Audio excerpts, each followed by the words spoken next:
Hey everyone, so this video is going to be about introduction strategy. So if you were absent or just need some like refreshers on what they are, that's what this video is for. Also, just so you know, if you hear the choir in the background, I apologize for that, but that's what we are going to be. We're just outside right now, so if you hear it, that's why you hear it. But anyways, we're going to go ahead and get started on introductions. So the point of introductions is to do three things. First one is to convey the topic of your paper to the reader, to engage the reader in conversation about your topic, and so basically how to make it interesting for them and how to get them interested in the topic that you are talking about. And then the last thing that you have to do is tell the reader what is the purpose of your essay. That's called the thesis statement. That's going to be the last sentence of your introduction, no matter which introduction you choose. So again, that's really important that that goes at the very end, because everything is leading up to that point in your introduction. So the first thing that we're going to be doing is an inverted triangle. So an inverted triangle is where you basically, this is the first strategy, and it's essentially the most common type of introduction because it's what most people like tend to think of when they think of introductions. You basically start off with a very broad description of the topic, and you get more specific with each sentence. So you go like very general and they get more detailed as it goes on. So let's go over an example of that. So the first example is, again, this is what an inverted triangle looks like. Inverted just means upside down. So the very top, the first sentence would be based off of this first topic, which is weather. So, but we need to get more specific than that. So like what type of weather? Bad storms. Okay. What type of bad storms, or what specific bad storm are we going to talk about? We're going to talk about the rainstorm of 1996.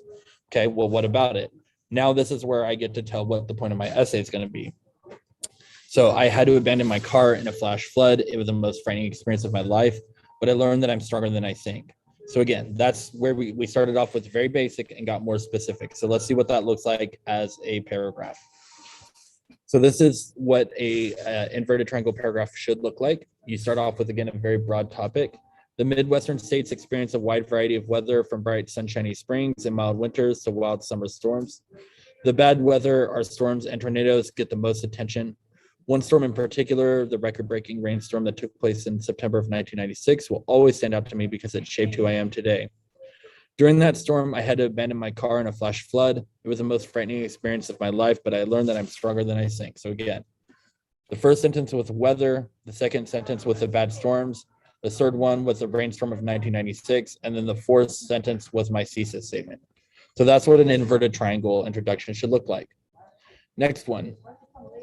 Narrative intro. This is one of my favorite ones because everybody likes to hear a good story. So, but again, you have to do this a specific way. So this isn't like you're not going to give me a lot of dialogue. It's not going to be like a traditional story. You're going to be telling me a story that basically introduces me to what your topic's about, maybe serves as a good example to what your whole paper is going to be about. So you'll still end up with a thesis statement no matter what, again, which strategy you choose. But again, tell me a story, just like a short 4-sentence story. Make sure that it's specific about like a person though, not just like a hypothetical, what if this happened? Because that's not really a narrative. So it still needs to be a story, but it's not going to be like a full on like, oh, these characters are having a conversation. You're narrating, you're telling me what happened. Okay, so here's an example of a narrative intro. Sarah was in the small bedroom of her apartment, putting her infant son to sleep.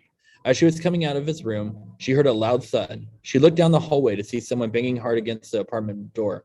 As Sarah rushed back into the bedroom, she saw the front door burst open, and a man she didn't know came through. Sarah slammed the bedroom door, grabbed the baby from the crib, and ran into the bedroom closet. She shut the closet doors, still holding the baby in one arm, and started to frantically feel around for the shoebox that she kept hidden at the back of the closet. Now, this isn't where the introduction ends. If you look right here, it says the student ends the story there and then gives their thesis statement.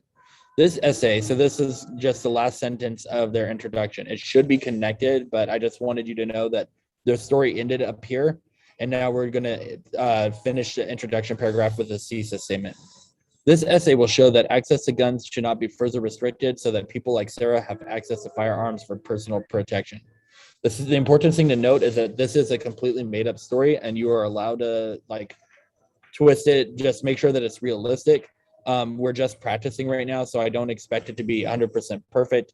If you were doing something more journalistic where the truth really matters, obviously you would want to tell the truth about what your story was about. Okay, third strategy.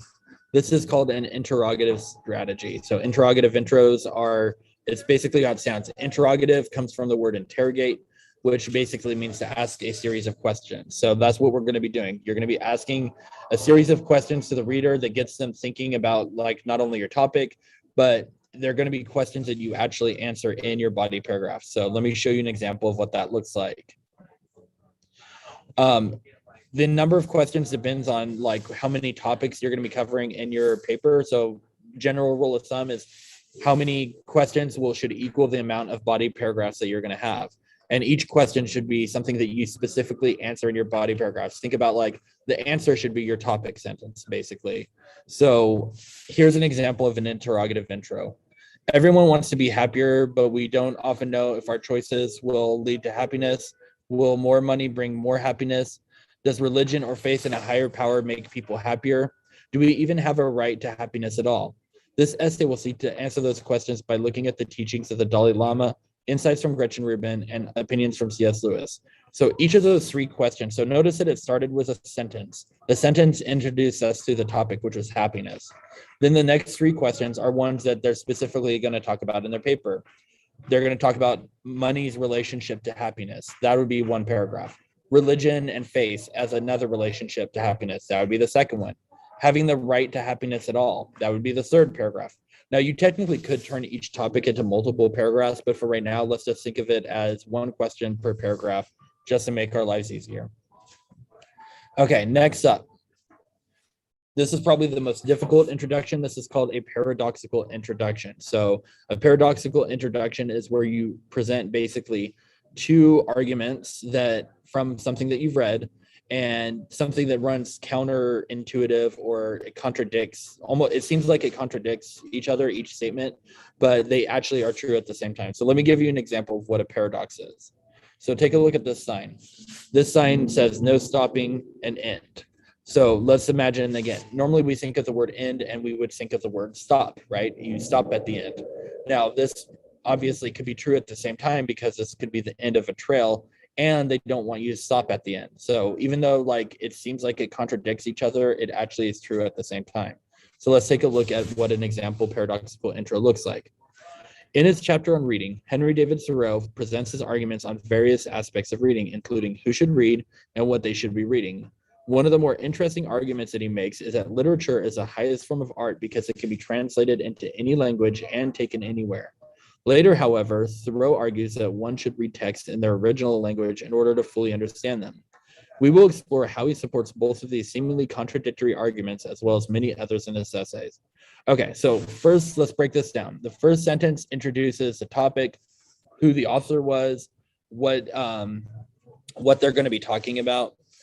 The second part after that is basically presenting, so there's two arguments. The first argument that he makes is that literature is the highest form of art because it can be translated to any language and taken anywhere.